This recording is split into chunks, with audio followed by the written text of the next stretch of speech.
Uy, con lo que te esperamos, César Castellano. Sí, fue una sorpresa, pero agradable realmente, no, me dio hasta hambre. Mira, César, esta tarde nosotros queremos hablar sobre los superhéroes como modeladores de conducta. Definamos un superhéroe. Eso es un tema sasasazo, porque el tema de los superhéroes cruza por muchos ejes, desde quizás el eje más superficial o frívolo de que podamos hablar de... Mercadólogo, sí, del mercadológico. Pero hasta lo más profundo y complejo que son los ejes políticos, ideológicos, o sea, todo el tema de los superhéroes ha sido un mundo de estudio, porque su origen, o digamos, eso de la definición de que es un superhéroe, bueno, es una persona de la fantasía, idealmente, que tiene unos poderes sobrehumanos, que hace cosas que la mayor parte de los seres humanos no podemos hacer, pero que además es un sujeto orientado a hacer el bien y luchar por la justicia. Y a combatir el mal, exacto. Por el hecho de simplemente hacer el bien. Así por lo menos comenzó el asunto, pero estos tiene una carga ideológica fuerte, porque el bien... ¿Según quién? Entonces exacto, ahí comenzó por supuesto. todo.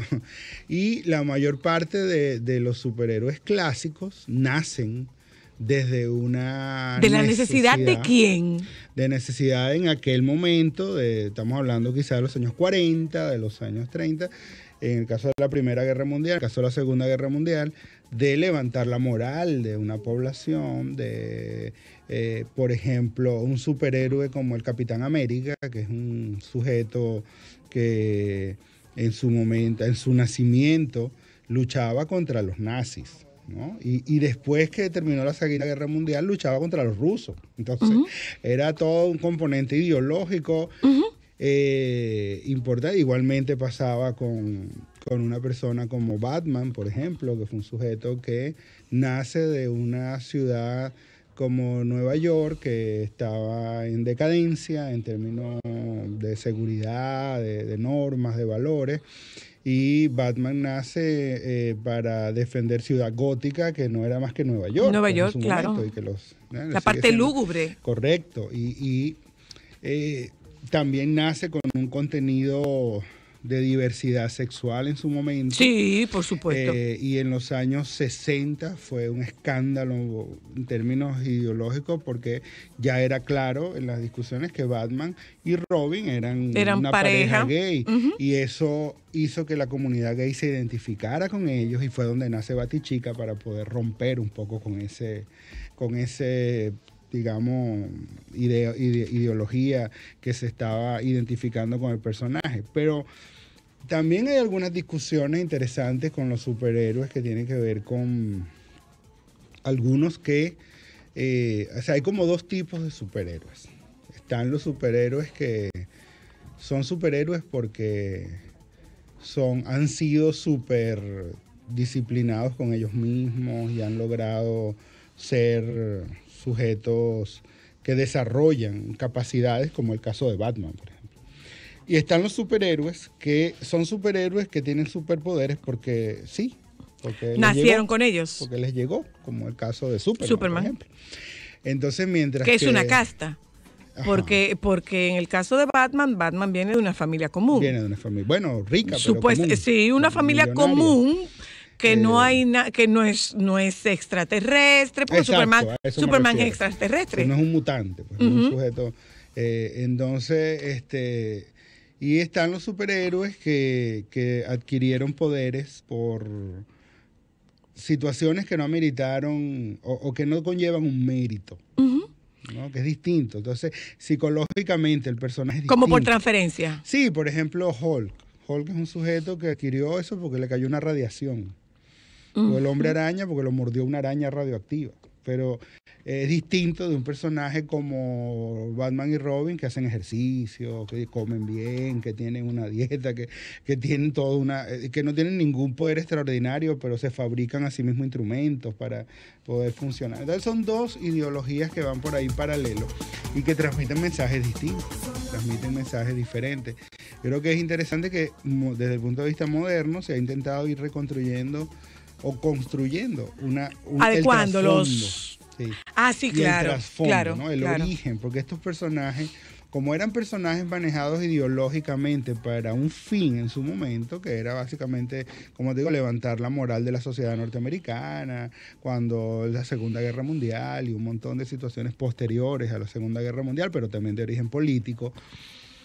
Y ya eso no existe, no hay con quién pelear en este momento. Claro.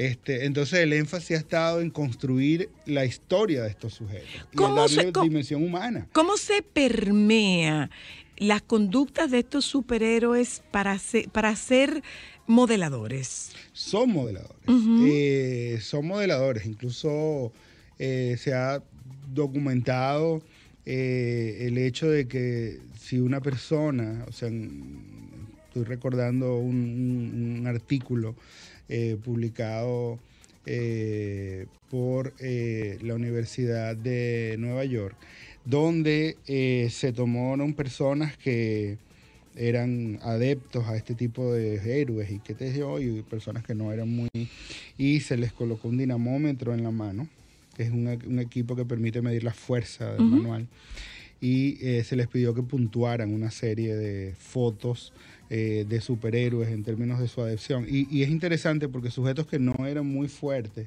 pero muscularmente, pero que eran adeptos al superhéroe, puntuaban con fuerza manual más alta que aquellos sujetos musculosos, pero que no eran adeptos. O sea que hay una suerte de identificación con el personaje y eso levanta como el ánimo. Y era lo que buscaban los ideólogos que crearon estos personajes en su momento.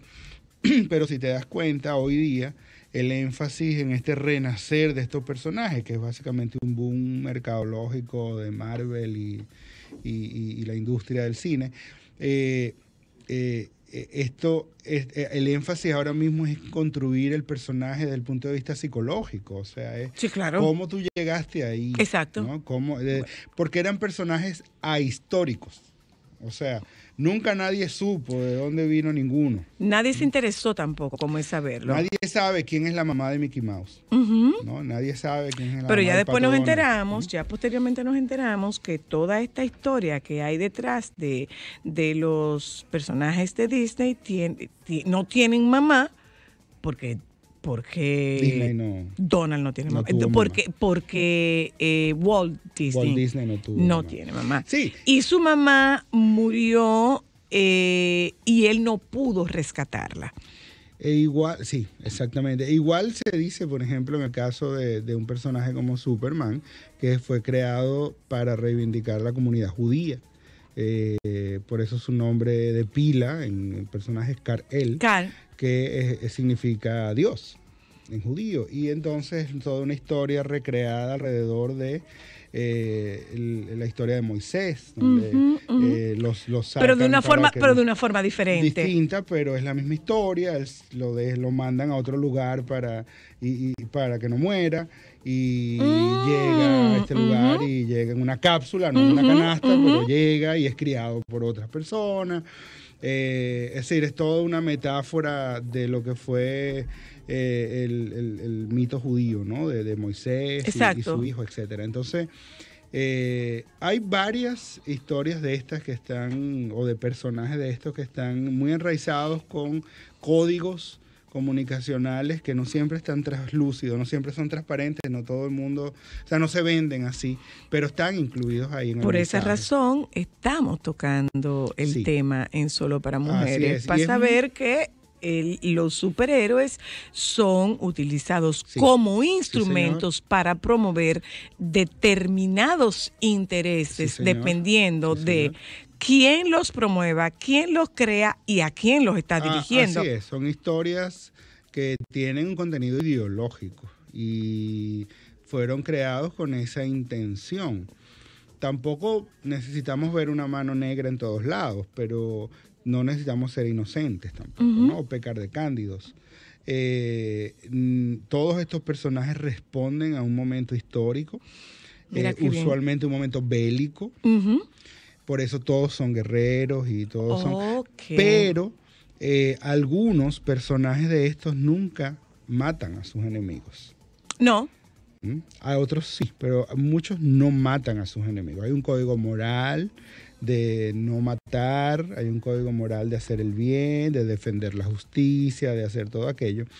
Y entonces... Bueno, si el interés es levantar la moral, matar no es exactamente no es lo que contribuya moral, con código de moral. Exactamente, es como esta idea que ha circulado últimamente por las redes, que el papá le dice al niño, papi, si matamos a todos los malos, quedamos los buenos. Dice, no, quedamos los asesinos. Entonces, un poco muchos de estos enemigos no matan a sus, estos héroes no matan a sus enemigos, solo están interesados en que se haga justicia. Entonces, son códigos que pueden ser interesantes, rescatables. Cuando yo digo que tiene un contenido ideológico, no necesariamente es negativo. Aunque puede ser usado también negativamente porque son solamente instrumentos que tú lo usas como quieras. De hecho, hay algunos autores que hablan de lo que se llama la terapia del superhéroe, que es ayudar a una persona a identificarse con la historia de un superhéroe y a través de la historia de ese superhéroe rescatar su propia identidad y levantar su autoestima. Pues le toca a usted venir a hablarnos de la terapia del superhéroe. ¿Cómo no? Gracias, César Castellanos, y gracias a todos ustedes que nos han acompañado en el programa de la tarde de hoy. ¿Qué es esto, mi amor? Ya la fiesta se acabó. Señora, doña Consuelo fue a dar lecciones. Se batió. No, doña Consuelo, como debe ser. ¿Cómo se llama esa tela que usted tiene puesta? ¿Usted sabe? Piqué. Con G. Comienza con G. No. Ginga. Ginga se llama eso que usted tiene puesto. No, arroz con coco era de bolita. Eso es ginga. Ginga se llama eso. Ginga se llama eso. Bueno, mi amor, gracias. Nos juntamos con ustedes mañana. Si Dios quiere, quédense con los compañeros del Sol de la Tarde que están con nosotros esta tarde ya.